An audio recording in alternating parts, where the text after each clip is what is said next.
Olá, sejam todos bem-vindos a mais um Cenário Entrevista, mas antes de eu apresentar a nossa convidada de hoje, eu quero te convidar para seguir as nossas redes sociais e ficar por dentro de toda a nossa programação. Lembrando que o programa é transmitido no canal 8.2 da TV Onda Digital e também fica disponível na plataforma do YouTube do canal Cenário Amazônia. Agora sim eu vou apresentar a nossa convidada de hoje.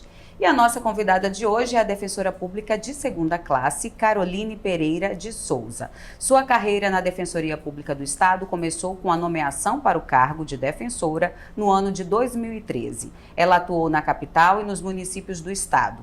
Foi eleita 2 vezes conselheira no Conselho Superior da Defensoria. Atualmente está candidata ao cargo de defensora pública geral, nas eleições que vão acontecer agora, dia 1º de dezembro. Doutora Caroline, olá. Seja muito bem-vinda. Muito obrigada, Liliane, pelo espaço. É um prazer estar aqui com vocês e conversar um pouquinho sobre a minha história, a minha trajetória e sobre a Defensoria Pública. Então vamos começar nesse primeiro bloco, te apresentando aqui para os nossos telespectadores. Sim. E também para os internautas, contando um pouquinho da tua história, né? Doutora, você é de Manaus. E como é que começou o teu namoro, digamos assim, com o direito? Sim. Eu sou de Manaus, meus pais são de Parintins, então, assim, a minha infância, boa parte dela eu passei no município de Parintins. Tenho recordações muito bonitas de lá. Eu sempre tinha essa certeza, desde criança, de que eu faria direito. Não sei porquê, eu não tinha dúvida nenhuma. E foi na graduação, né, fiz um adendo da minha vida. No final do segundo grau ali, da ensino médio, tinha acabado de virar ensino médio, eu engravidei. Engravidei com 17 anos e tive minha filha logo que eu tinha completado 18 e tinha os vestibulares, as provas eu já tinha essa certeza do que eu queria, que era direito, e fiz a prova que estava disponível ali naquele momento de puerpério, aquela loucura toda, mas consegui passar numa universidade e iniciei a minha graduação aos 18 anos, né? E com essa responsabilidade já, né? Muito de grande. Criar e estudar. De criar e estudar, exatamente. Mas consegui. E aí, quando a minha filha cresceu um pouquinho, eu decidi fazer estágio. E o estágio que... Eu fiz um estágio na delegacia e o próximo estágio que eu consegui, que uma vizinha tinha conseguido para mim, foi na defensoria. Então, assim, o meu primeiro contato com a defensoria foi na minha graduação, ainda na faculdade. Eu fiz estágio lá, iniciei voluntária e fiz 2 anos até concluir a faculdade, né? Então, assim, o meu relacionamento lá, a minha filha praticamente cresceu ali. Hoje as defensoras que eram minhas chefas lá, né? Que eram minhas chefas na época do estágio, são amigas, né, de trabalho. Então, foi muito gratificante depois poder voltar para a instituição, né? Logo em seguida teve o concurso. Não foi logo em seguida. A gente passou um bom tempo. Eu me formei em 2006. O concurso para a defensoria, teve um concurso em 2012 que foi anulado. Sempre, quando a gente estuda para concurso, quando a gente se forma, naquela época, eu procurava fazer concurso aqui no Amazonas, porque eu queria ficar aqui. Minha família era daqui, minha mãe, minha avó, e então eu queria permanecer aqui. E eu queria a defensoria, mas não se ouvia falar em concurso da defensoria. Então, primeiro, quando surgiu, foi anulado. E foi, assim, uma frustração muito grande. Você chegou a prestar? Prestei o concurso, passei na primeira fase, ele foi anulado. E aí, depois, ficamos na expectativa e veio um outro concurso, um ano depois, e consegui finalizar ele em todas as fases, numa boa colocação, e retornei para a defensoria. Nesse intervalo aí, eu consegui passar num concurso de analista, trabalhei no Ministério Público, né? Eu fui agente técnico, que é um cargo lá de nível superior, da área jurídica. Tive uma experiência muito profissional, muito boa, trabalhei com pessoas que eu tenho uma admiração muito grande, até hoje, né, e que eu levo essa bagagem de conhecimento, levei essa bagagem de conhecimento para a Defensoria Pública. Tem alguém na sua família que seguiu essa carreira ou você é pioneira? Foi desbravando? Ninguém. Eu falo que eu sou fruto mesmo da educação. Minha mãe nem tem ensino superior, né? Eu perdi meu pai ainda criança de acidente de carro e fui criada pela minha mãe e pela minha avó. Então, a minha irmã é dentista, né? O meu irmão é formado em administração, mas eu fui a única que fui pro direito. E nessa área, durante esses 10 anos, teve alguém que te inspirou e tu falou assim, eu quero me espelhar nesse profissional? Olha, eu falo que a minha inspiração sempre foram as defensoras que eu trabalhei. Então, assim, a Suelen, que é uma grande amiga hoje, a Vanessa Oca, que hoje ela não está mais na Defensoria, ela é procuradora da Fazenda, foram pessoas assim que eu via novas, né, jovens, mas fazendo um trabalho tão bonito. A Adriana Ramos, então assim, ali naquele momento elas foram a minha inspiração no sentido de que eu consigo também. Então elas foram incentivadoras de tudo isso, fazem parte realmente da minha trajetória e eu tenho uma amizade por elas, nutro uma amizade até hoje. Era bom a gente explicar para o nosso público aqui o que um defensor faz, porque tem muita gente que não sabe, né? Qual é o papel que o defensor desempenha? Um defensor público, ele é o defensor do povo. Ele assiste a toda a população que não tem condições de pagar um advogado. Dentro do sistema de justiça, o papel do defensor é auxiliar e prestar assistência a toda aquela população que não tem condições de pagar um advogado. Só que não é só isso, né? O papel do defensor hoje, da forma que ele está, a defensoria hoje, ela consta na Constituição como uma função essencial à justiça. E ela, além de ser a instituição criada pela nossa Constituinte para promover acesso à justiça, para prestar assistência jurídica à população carente, ela é uma instituição que também promove direitos humanos. Então, o papel do defensor hoje, ele é muito além de uma simples assistência num processo, da realização de uma audiência e atuar do início ao fim de um processo.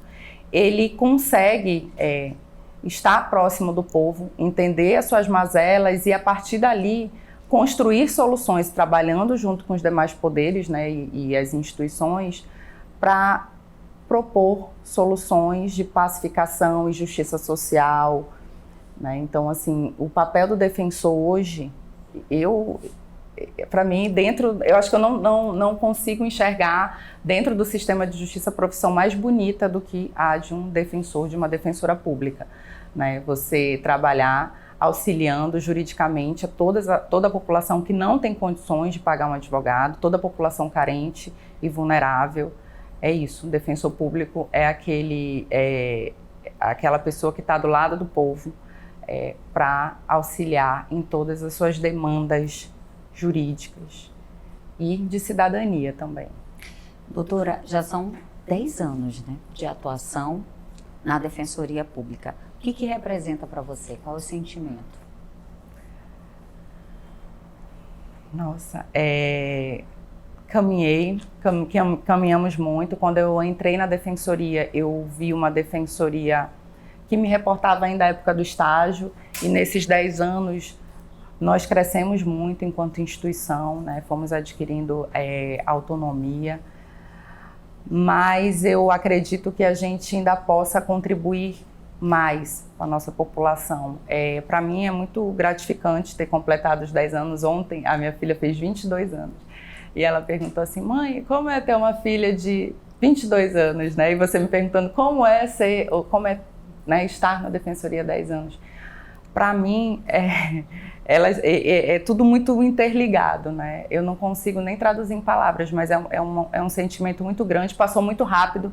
Eu nem vi, que já foram 10 anos. Para mim, realmente parece que eu ainda tenho muito que contribuir. Eu sou muito grata à Defensoria, né? A defensoria, eu digo que é o meu marido, eu falo, ajudou a criar minha filha, eu auxilio a minha família, conseguir ajudar minha mãe até o fim da vida dela, com o meu trabalho e fazendo esse papel de assistência jurídica a essa população tão sofrida do nosso estado. Então, são 10 anos, mas eu quero que se tornem 15, 20, 30, fazendo a diferença na vida das pessoas, porque eu acho que é isso que nós fazemos todos os dias.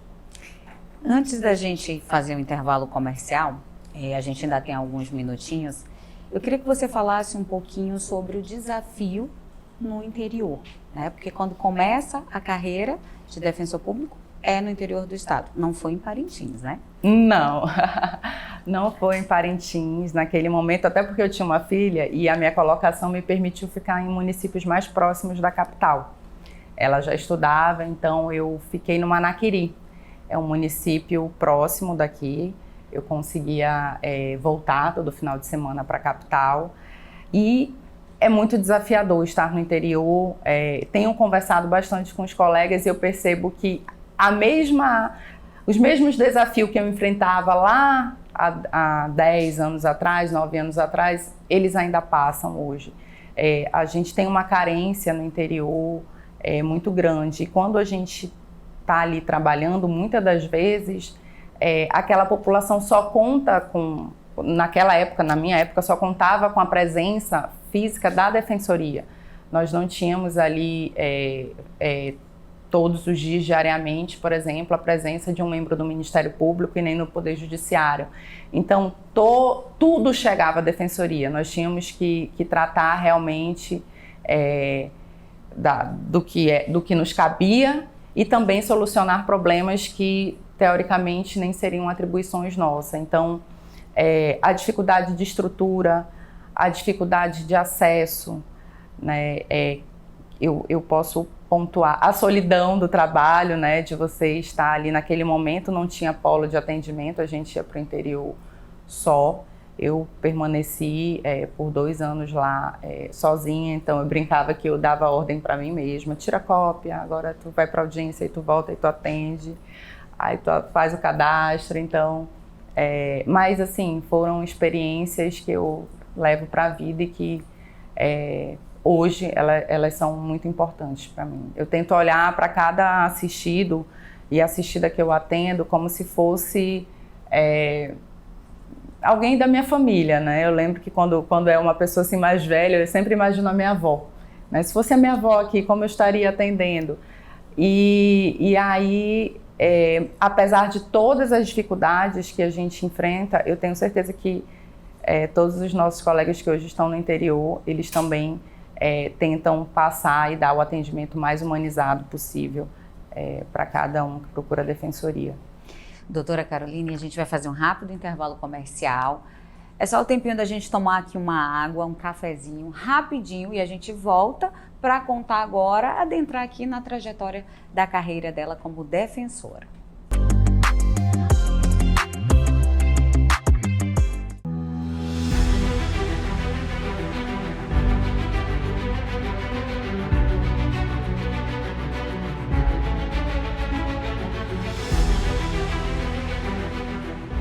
Com responsabilidade, jornalismo profissional pautado na técnica, a Rede Cenarium cumpre a missão de falar da Amazônia para o mundo.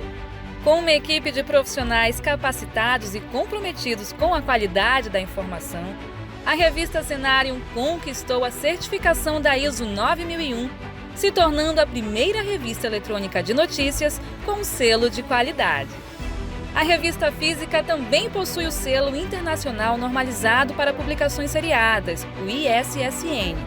Com profissionais espalhados pela região norte, a Cenário tem representantes em Roraima, Rondônia e Pará, com atuação jornalística e foco nos 9 estados da Amazônia. As premiações e reconhecimentos também já fazem parte dos 3 anos de existência de um dos veículos de comunicação que já está entre os principais canais jornalísticos da região. A Rede Cenarium está presente em todas as plataformas com o site Revista Cenarium, Agência Cenarium Amazônia e TV Cenarium Amazônia. Com uma grade de programação especial, Os produtos entregam ao público conteúdos autorais embasados na técnica jornalística, abordando pautas sobre o bioma amazônico e os povos tradicionais da Amazônia para o mundo.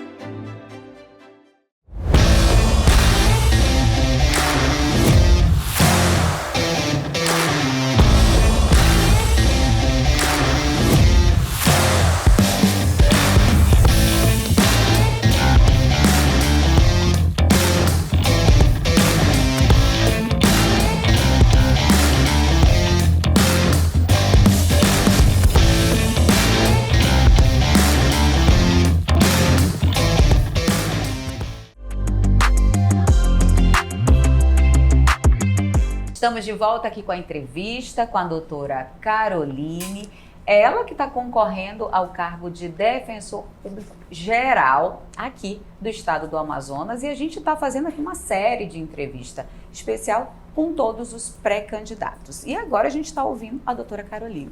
Doutora Caroline, a sua história de vida é inspiradora para muitas meninas, né? Uma gravidez no final da adolescência, início, né, da fase adulta, um momento de grandes dificuldades e escolhas. O que você diria hoje para quem está passando por alguma dificuldade e tem um sonho? Não desista. Eu acho que esse é o principal. Quando eu engravidei, eu usei essa situação para me impulsionar. Então, o que eu pensei foi, eu tenho agora alguém que depende de mim. Essa pessoa eu não posso entregar para minha mãe e cuidar, a filha é minha. Então, eu preciso achar um meio de criar e educar minha filha da melhor forma. Então, a Lara, o nome da minha filha é Lara, eu falo para ela que talvez ela tenha sido o grande presente que eu ganhei de Deus mesmo naquele momento da minha vida. A gente às vezes não entende as coisas que acontecem na nossa vida. Poxa, eu engravidei adolescente, não foi fácil.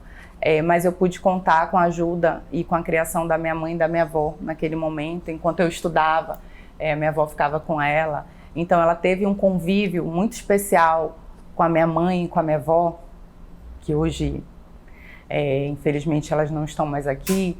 Mas que, por exemplo, eu fico pensando, se eu tivesse um filho hoje, esse meu filho já não poderia conviver com pessoas que foram tão especiais para mim.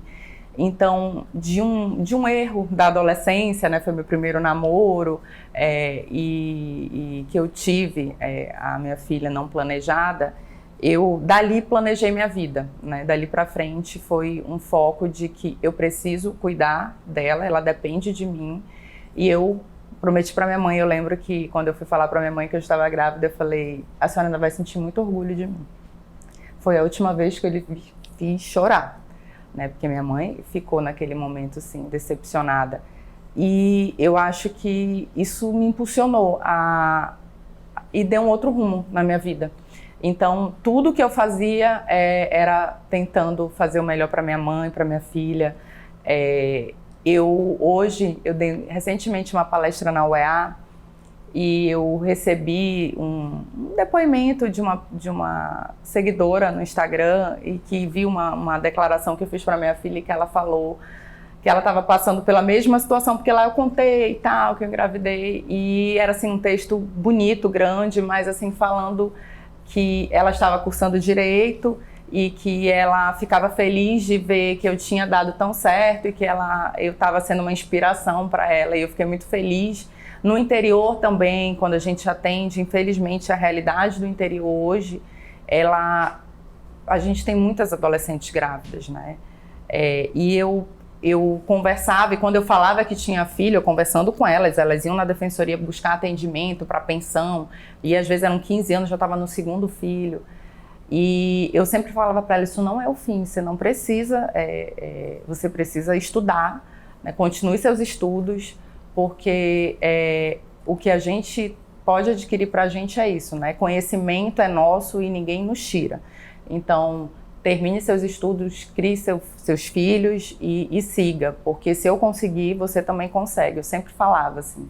Então, eu gosto de contar essa história porque eu acho que pode sim servir de inspiração para muitas meninas que estejam passando pela mesma situação, né? Hoje eu estou aqui, sou defensora há 10 anos, tenho uma filha que está cursando medicina, já passou mais da metade, assim, a gente tem uma relação extremamente linda, assim, de cumplicidade. Ela é minha amiga, né? A gente tem muitas trocas, ela torce muito por mim, assim, e eu ali do lado. Hoje as pessoas vêm e falam assim, é tua irmã, né? Por conta da idade mesmo, mas assim, o fato é que ela veio naquele momento porque ela tinha que vir mesmo, eu não desisti e eu acho que graças a ela hoje eu estou aqui onde eu estou e a gente está conversando. E eu pesquisando um pouquinho sobre a tua atuação, vi que você tem uma atuação muito forte na questão da violência obstétrica. Você poderia falar um pouquinho sobre esse trabalho que você desenvolve? Esse trabalho eu faço na Defensoria já há um tempo, juntamente com a doutora Suelen, que é outra defensora. Eu trabalho atualmente em varas de fazenda pública, né? Ações contra o poder público. E eu notava, desde que eu vim para Manaus e titularizei lá, 2016 isso, eu notava que nós tínhamos muitas ações buscando indenização para mulheres que faleceram durante o parto, para crianças que faleceram ou ficaram com sequelas graves. Então a gente, a partir da nossa atuação, percebia que existia alguma coisa no atendimento, no sistema de saúde que levava essas mulheres à morte, né? Ou esses bebês. E a gente começou a monitorar essas ações e naquela época a gente descobriu que já existia um comitê formado pelo Ministério Público Federal que estava investigando as situações de violência obstétrica aqui no estado do Amazonas. Então a gente uniu esforços, um trabalho que o Ministério Público estava fazendo de modo coletivo e a partir da nossa atuação individual a gente percebeu que sim, a gente estava diante de um estado, de uma situação da assistência à saúde muito grave para as mulheres, né? Mulheres morrendo no momento do parto e mortes evitáveis. Então a gente uniu esforços e começou a fazer um trabalho mais colaborativo, inclusive junto ao Poder Público, junto à Secretaria Estadual de Saúde, à Secretaria Municipal de Saúde, para que a gente não queria entrar com as ações buscando dano, né? O que a gente objetivava naquele momento é que os danos parassem de ocorrer. Então a gente queria uma assistência humanizada. Então o que a gente faz hoje a Defensoria coordena esse comitê estadual de enfrentamento à violência obstétrica. Nós já conseguimos, com as nossas atuações, diversos êxitos, já conseguimos afastar profissionais de saúde, né, que não tinham boas práticas e fizemos audiências públicas, já levamos esse assunto para o interior, capacitamos profissionais de saúde de acordo com os manuais e protocolos de assistência do Ministério da Saúde. Então é um trabalho que a gente vem desenvolvendo na Defensoria de maneira coordenada e estratégica, para que todos os defensores possam entender da temática e externamente conversar com as instituições responsáveis, com o Estado, com o município, que é responsável pelo pré-natal, por exemplo, que a gente precisa encontrar formas de melhorar essa assistência obstétrica.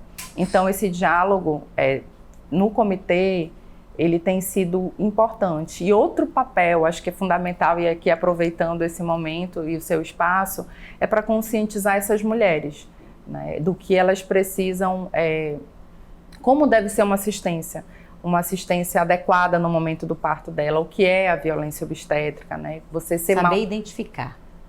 Isso, e aonde ela deve procurar, né? Então, assim, hoje, por exemplo, a violência obstétrica, ela pode acontecer não é só no momento do parto. No pré-natal pode acontecer, né, violência obstétrica. O direito ao acompanhante, por exemplo, ainda é uma situação que a gente ainda recebe denúncias de pessoas que mulheres que não tiveram acesso, né, naquele momento ao acompanhante.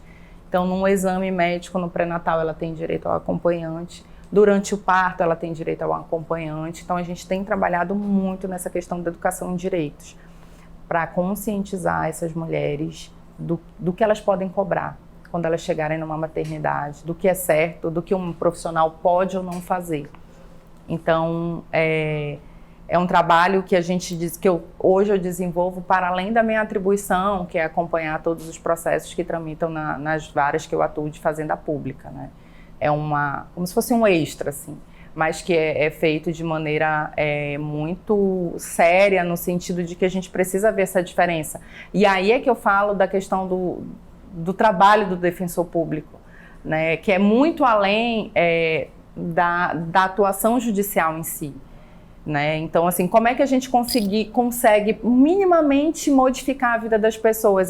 Trabalhando junto com quem é capaz de formular políticas públicas e mudar a vida. Por exemplo, a gente está no comitê fazendo um trabalho de meses para tentar fazer a regulação e os protocolos do pré-natal de alto risco aqui na capital.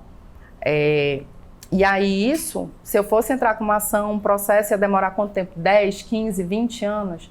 Então, a partir do diálogo que a gente tem, né, e do que a gente identifica ali no nosso dia a dia, nessas rodas de conversa, a gente tem conseguido mudar um pouco a realidade de muitas mulheres. A gente tem um grupinho no WhatsApp, falando nisso, tem um Instagram do comitê, em que a gente recebe, quando a gente recebe uma denúncia, por exemplo, tem uma mulher na maternidade, leito tal, que ela não está sendo atendida, se chegar até nós, a gente tem um grupo que tem todas as diretoras de maternidade, então a gente já consegue atuar ali, naquele momento.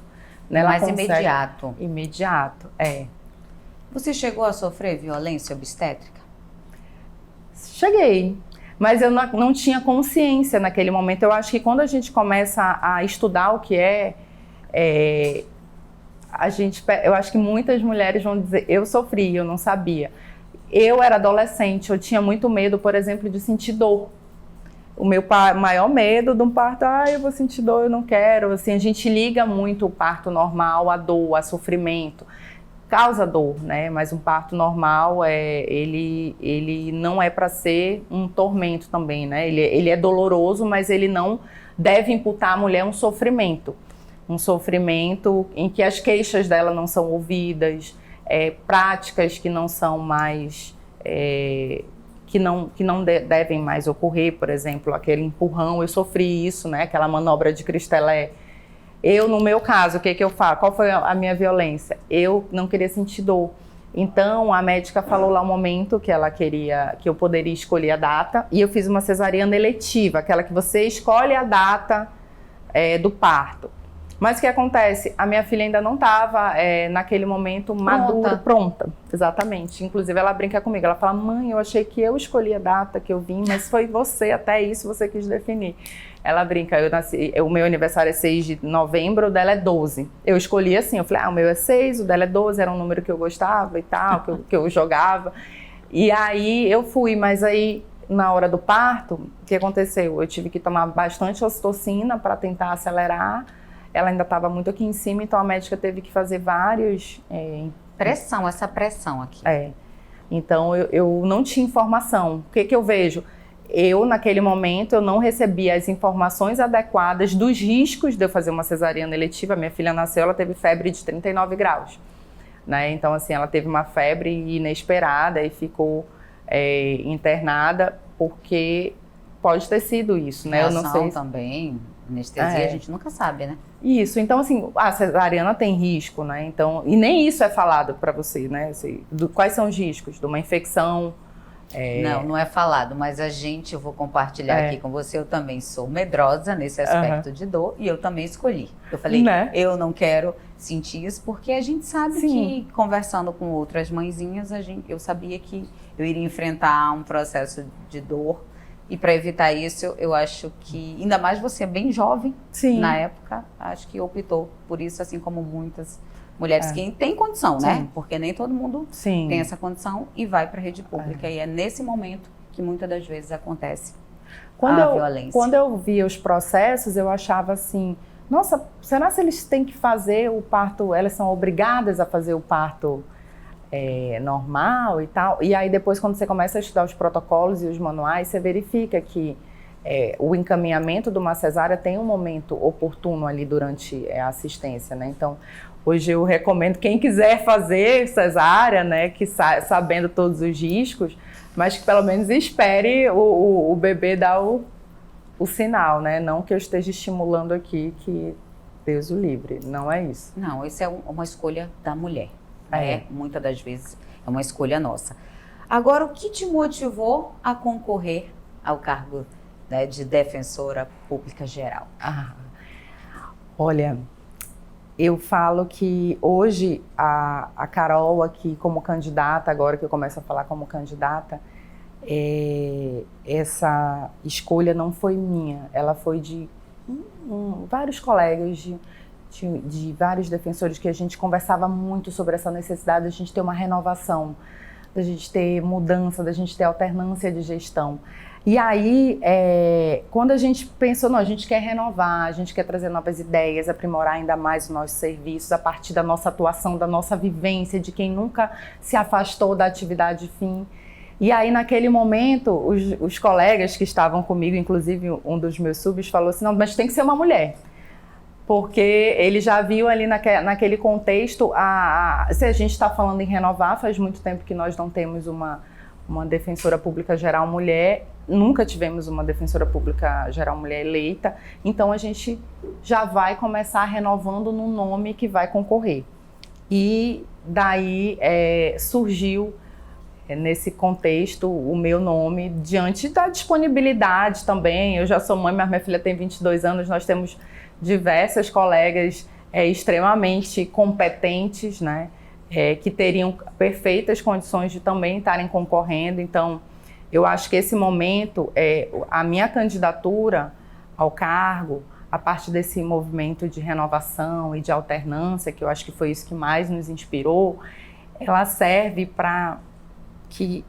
de um incentivo, né, para que mais mulheres, mais colegas, né, estejam nesse lugar e concorram, e a gente possa realmente passar a ocupar esses espaços de poder dentro das instituições onde a gente exerce as nossas funções, né?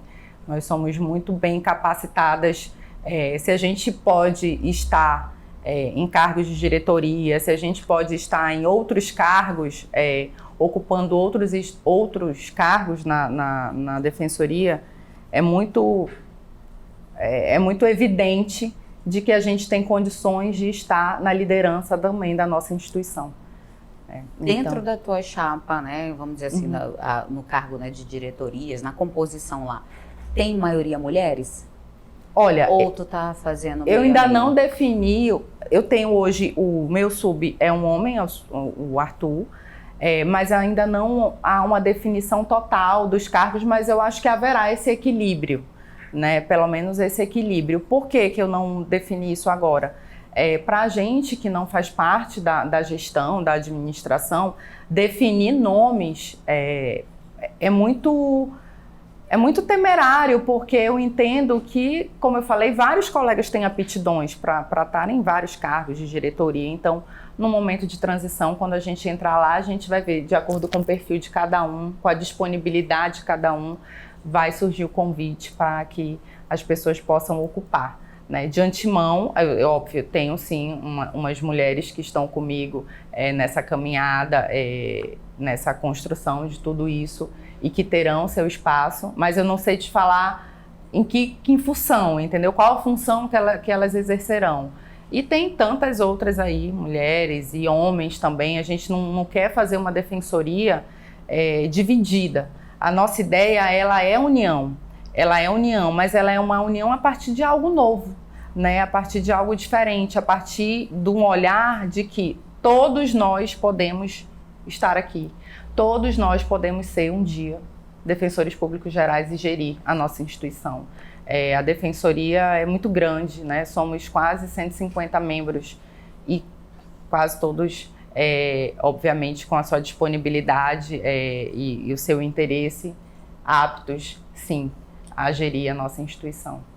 A eleição é dia 1º de dezembro, Sim. está muito próximo. Como é que está a estratégia de convencimento? É uma eleição interna, né? Mas é preciso convencer. Sim, é um aprendizado.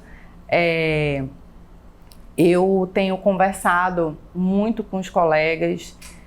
Eu digo que, independente do resultado de tudo isso, eu saio muito feliz, porque eu entrei de uma forma e vou sair de outra. Assim, a troca que eu estou tendo com diversos colegas, eu falo com pessoas que eu não conhecia, né? Tem um concurso mais recente, eles já foram direto para o interior. E a cada conversa que eu tenho com um colega, assim, às vezes são horas, né? São trocas incríveis e enriquecedoras, assim, tipo, nossa, essa ideia eu não tinha pensado, eu vou incluir aqui. E aí acaba que todo mundo vai construindo essa ideia de nova gestão. Então, essa oportunidade, né, você já foi candidata, sabe que esse estar próximo dos nossos eleitores, desse corpo a corpo, ele é importante. E hoje é o meu foco principal. E aí eu tento tirar um tempo de qualidade, né, para ter uma escutativa, para ouvir o colega. Então, assim, eu tenho feito com os colegas do interior Meet, né, a gente não se conhece, mas vamos se conhecer por tela. E aí as trocas, as ideias que eles passam, as dificuldades, entender as dificuldades deles todos, tem sido essencial para a gente construir essa nova gestão, esse novo olhar que a gente quer dar para a Defensoria. Né? Tá certo, a gente vai fazer um rápido intervalo comercial. Aproveita para seguir aqui as nossas redes sociais, a gente volta já já e vamos conhecer as principais propostas da doutora Caroline.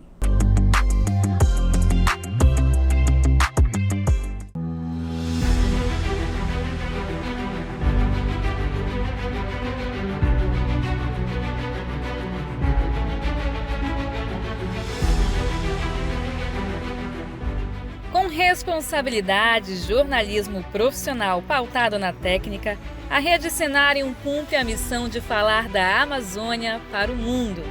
Com uma equipe de profissionais capacitados e comprometidos com a qualidade da informação, a revista Cenarium conquistou a certificação da ISO 9001, se tornando a primeira revista eletrônica de notícias com selo de qualidade. A revista física também possui o selo internacional normalizado para publicações seriadas, o ISSN. Com profissionais espalhados pela região norte, a Cenarium tem representantes em Roraima, Rondônia e Pará, com atuação jornalística e foco nos 9 estados da Amazônia. As premiações e reconhecimentos também já fazem parte dos 3 anos de existência de um dos veículos de comunicação que já está entre os principais canais jornalísticos da região. A Rede Cenarium está presente em todas as plataformas com o site Revista Cenarium, Agência Cenarium Amazônia e TV Cenarium Amazônia.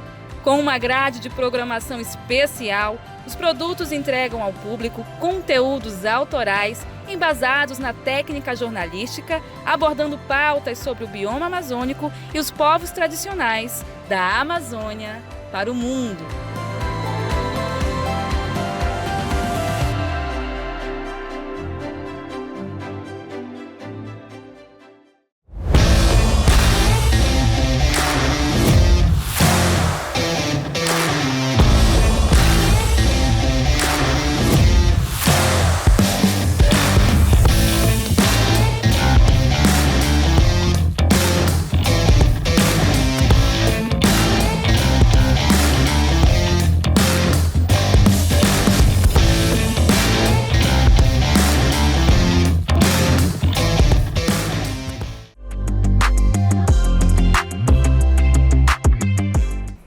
Voltamos com o Cenário Entrevista e agora o nosso último bloco e a gente vai conhecer agora as propostas da doutora Caroline. Doutora Caroline, eu sei que são muitas propostas, mas você poderia elencar pelo menos 3 que são as principais, o carro-chefe da tua campanha? Olha, a gente fixou alguns eixos. Os assistidos, né, os usuários do serviço da Defensoria, a gente fez um eixo, né, específico com várias propostas voltadas aos usuários do serviço. A gente quer aprimorar as nossas formas de atendimento. Então a gente quer trazer de volta, né? A defensoria, ela é o povo, ela é os assistidos, a essência da defensoria são os nossos assistidos e assistidas que a gente fala, né? Prestamos um serviço público e eles precisam estar muito próximos de nós e receber aquele serviço mais adequado. Então a gente colocou eles ali como um ponto crucial da nossa gestão, né, com as nossas propostas. Então, o que a gente pensa para eles? A gente tem uma necessidade, a gente verifica que tem uma necessidade de rever as nossas formas de agendamento e atendimento, o acesso deles à defensoria, aprimorar, né, o acesso que eles têm hoje à defensoria, que na capital é online, via telefone. Então, a gente precisa deixar a nossa linguagem mais acessível a essa população mais vulnerável e trazer elas de volta mais para perto, fazer ações itinerantes, reformular o nosso itinerante, por exemplo, com um cronograma não só de atendimento, mas também de educação em direitos, né, como eu falei da violência obstétrica e de tantos outros. Eles precisam, hoje mesmo eu estava conversando com uma colega e ela estava falando, a gente estava explicando essa necessidade deles entenderem como é que funciona um processo judicial, quanto tempo demora, que eles precisam atualizar o cadastro dele, que eles precisam estar próximo da defensoria e que esses canais precisam estar facilmente acessíveis a eles. Então a gente colocou eles assim como um dos eixos principais aí da nossa campanha, da nossa chapa de renovação, ter um olhar diferenciado para os assistidos, trazer ele mais para perto da instituição, de uma maneira que eles possam, inclusive, colaborar conosco na criação desses sistemas, nessas plataformas de atendimento que se cria. Hoje a gente tem um atendimento que é híbrido. Hoje ele pode optar se ele vai presencial ou se ele vai online, mas a gente ainda precisa aprimorar mais ainda, né, esse atendimento. Então, eu parto do pressuposto de que a gente pode sempre melhorar. Tá bom, mas a gente pode sempre melhorar. Então, assim, essa visão de defensoria voltada para eles, né, para os usuários, para os assistidos, ele é um dos eixos da nossa... Que vai nortear, no caso, né? Sim, a gestão de vocês. Sim. Fazer várias ações itinerantes. A gente já tem um programa itinerante, mas a gente quer fazer isso com mais frequência, incluir um cronograma, mas também envolver essa parte da educação em direitos, né, que a gente possa falar mais sobre direitos, a nossa comunicação está mais atenta aos serviços da defensoria, aos locais de atendimento da defensoria. Então esse é um ponto importante que eu acho que a gente precisa resgatar, né, essa proximidade, mas ainda porque veio a pandemia, várias coisas aconteceram, né? A gente teve que remodelar e aí a gente está voltando aos poucos ainda para aquela outra forma, tentando adequar o que é melhor, e eles precisam encontrar esse acolhimento na defensoria, e é isso que a gente quer dar a eles. E sem dúvida o atendimento presencial, ele nunca vai ser substituído, né? Porque é ali que a gente tem realmente um acolhimento. Sim, né? A gente entende que a pandemia teve que fazer com que a gente se adaptasse a uma Exatamente. outra realidade. Mas a gente já vive um novo normal, né? E ainda aquele contato presencial, corpo a corpo ainda faz muita diferença. É muito importante, no atendimento. Tanto aqui na capital quanto no interior. A gente precisa estar próximo. E eles, eu acho que se sentem mais à vontade. Então, o que a gente quer é deixar o serviço acessível para que a escolha seja dele, né? Se ele optar por um atendimento presencial, ele vai receber esse atendimento presencial.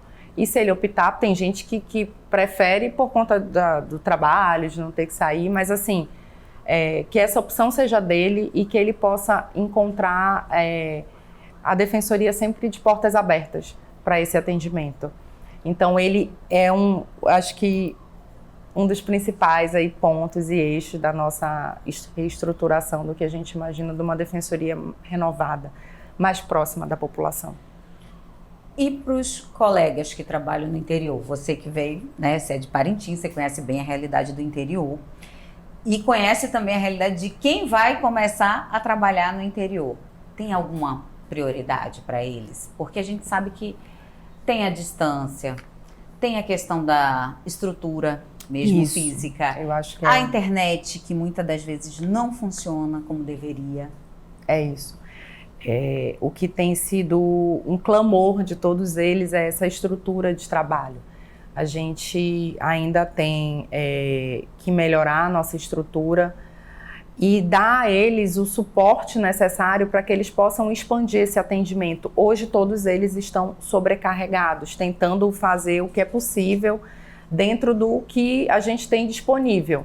Então, assim, conversando com os colegas do interior, eles falam muito, sim, da questão da internet é um ponto, né? E hoje os processos eles são eletrônicos. Eu fui para Tefé fazer uma visita no final de semana e depois eu fui para Parintins. Tipo, a internet no município de Tefé ainda é muito precária, assim. Péssima. Exatamente. Então a gente precisa melhorar. Aí alguns compraram, assim, vão criando formas e mecanismos ali de melhorar, mas essa estrutura ela precisa ser dada por parte da administração, com toda certeza.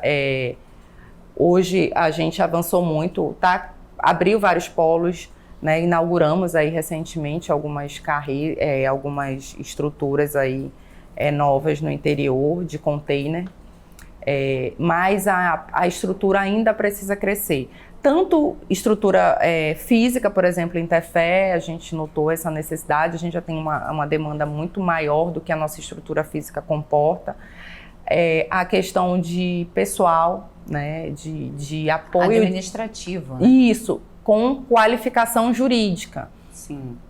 Então, eles acabam tendo que pegar estagiários, por exemplo, e auxiliares ali, colaboradores para a defensoria de outras áreas que não jurídicas. Então, o interior ele precisa muito, a gente ainda precisa continuar essa estruturação e esse crescimento no interior a partir dessa melhora da nossa estrutura, seja ela física, principalmente de pessoal. Eu noto que ainda há uma necessidade e a gente precisa expandir mais, né? Mais ainda, né? Então, é um cuidado que a gente está tendo de anotar todas as sugestões. Assim, eu gosto muito de conversar com eles porque eles, olha, eu acho que se fizer dessa forma, de repente um assessoramento virtual, ou modificar a forma do concurso que hoje é feita, ou fazer centros de apoio operacional para o interior. Então, a gente tem essa ideia de interligar capital e interior. A gente não pode estar muito distante. A defensoria, o que a gente faz aqui na capital, ela não pode ser uma realidade, né, muito distante do serviço que a gente presta no interior. Então, para fazer isso, esses defensores eles precisam desse suporte, né? Então, a gente vai ter sempre esse canal aberto de diálogo com todos eles, porque eles representam também essa capilaridade da defensoria no interior. Se a nossa população aqui já tem as suas necessidades e as suas carências na capital, você imagina em comunidades rurais e no interior, né? Então é onde a defensoria precisa estar muito forte. Eleita, qual vai ser o primeiro ato? Nossa! Tinha pensado nisso. Eleita. Qual vai ser o primeiro ato? Eu acho que o primeiro ato vai ser convocar e nomear defensores, porque teve colegas que saíram e que essa vaga não foi reposta. Então, assim, há uma necessidade ali que precisa ser preenchida com nomeação de novos defensores, e eu acho que talvez isso daí vá melhorar um pouco a realidade de quem está lá no município atendendo e que precisa dentro, obviamente, do que é possível no orçamento. Mas essa vaga em específico, eu acho que é possível a gente já fazer de imediato. Como estamos em campanha, eu queria que você aproveitasse esse momento agora e olhasse lá para a sua câmera e mandasse uma mensagem para os seus colegas defensores. Ah, sim. Muito obrigada pela oportunidade. Meus amigos, defensores e defensoras, eu disponibilizei o meu nome para análise de vocês e peço que vocês analisem com carinho todas as nossas propostas que estão sendo enviadas. elas foram feitas pensando numa defensoria pública mais aberta, mais transparente, com diálogo, tendo como base o nosso atendimento fim, a nossa razão de existir, que é a atividade fim. Então, a gente parte de uma gestão de propostas que foram criadas pensando no nosso dia a dia, na nossa rotina. Todas elas foram pensadas numa forma de facilitar o nosso trabalho. Em essência, o que a gente faz como defensor, como defensora pública é isso, é o atendimento da população carente. Nós passamos no concurso para isso. Esse momento aqui que eu estou vivenciando é um momento que ele é passageiro, mas é necessário estar aqui para que a gente possa ter uma gestão voltada para o que a gente faz, que é o nosso atendimento à população. Então, todas as nossas propostas, elas foram pensadas em melhorar e otimizar o nosso trabalho no dia a dia, né? No atendimento a cada assistido, a cada assistida, melhorar ali, estar próximo à população, melhorando a construção de políticas públicas, solucionando conflitos de maneira definitiva, né? Pacificando conflitos de maneira definitiva. Então, eu peço o apoio, o voto de confiança de vocês nessa renovação que a gente pretende dar para a Defensoria, uma Defensoria mais humanizada e mais aberta ao diálogo. Antes da gente encerrar, a gente vai fazer aqui um rápido bate-bola. Eu vou te falar uma palavra e você me diz o que ela representa para você ou o que significa. Vamos lá. Direito. Justiça. Justiça. O que é certo, o que é certo. Defensoria. Vida, acesso. Tecnologia. É uma ferramenta. Política. É necessária. Você tem um sonho? O meu sonho hoje é fazer aquilo que eu estou fazendo nesse momento da melhor forma. Então, já que estou aqui dando uma entrevista, que seja a melhor entrevista. Eu, Carol, sempre procuro dar o melhor de mim em tudo que eu me proponho a fazer. Então, que eu possa estar sempre disponível a oferecer o que eu tenho de melhor para o mundo. Um medo. Hoje é que aconteça algo com a minha filha. Futuro. A Deus pertence. Família. É tudo. Religião. Para mim é uma base importante. Eu sei que é difícil a gente se autodefinir, né? Mas quem é Caroline Pereira de Souza? É uma mulher forte, que aprendeu, na verdade, a ser forte, que passou por diversas dificuldades e que não veio a passeio para esse mundo, que veio para fazer algo diferente. Doutora Caroline, eu queria muito agradecer a sua disponibilidade de estar conosco hoje, de compartilhar um pouquinho da tua trajetória, da tua história de vida e dizer que o espaço está sempre aberto e lhe desejar boa sorte. Muito obrigada, Liliane. Obrigada pelo espaço, obrigada por ter a oportunidade de falar. A Defensoria, ela é do povo, então a gente precisa, apesar das eleições serem internas, a gente precisa estar em contato, sim, com a sociedade. Tudo isso que estamos fazendo é para prestar um serviço, é para tentar oferecer um serviço melhor para a população, então elas precisam, sim, né, estar cientes do que ocorre dentro da nossa instituição, porque a nossa instituição é uma instituição aberta, é uma instituição para todos. Muito obrigada mais uma vez. E a gente fica por aqui, lembrando que o programa é transmitido no canal 8.2 da TV Onda Digital, mas vai ficar disponível na plataforma do YouTube da Cenário Amazônia. Aproveita para seguir as nossas redes sociais e ficar por dentro da nossa programação. A gente volta na próxima semana com mais um convidado inédito. Até lá. Tchau.